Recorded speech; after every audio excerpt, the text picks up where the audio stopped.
साहिवाल मुफ्त आटा स्कीम इंसानी जानें निगलने लगी।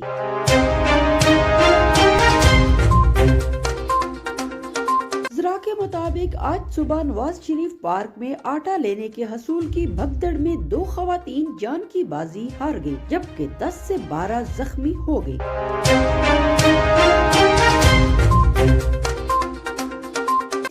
4 खवातीन की हालत नाजुक बताई जा रही है। मीडिया बार बार निशानदही कर रहा था कि अगर यही आटा दुकानों पर दिया जाता तो रश तकसीम हो जाता। अवामी हलकों ने वजीर आला पंजाब से अपील की है कि इस नाअहल मुतल्लिका इंतजामिया के खिलाफ सख्त से सख्त कार्रवाई की जाए और सस्ता आटा स्कीम हर गाँव तक मुहैया की जाए ताकि दोबारा इस किस्म की सूरत हाल से बचा जा सके। दूसरी तरफ नोशकी में सरकारी आटा आवाम की बजाय सरकारी गाड़ियों में भरा जा रहा है।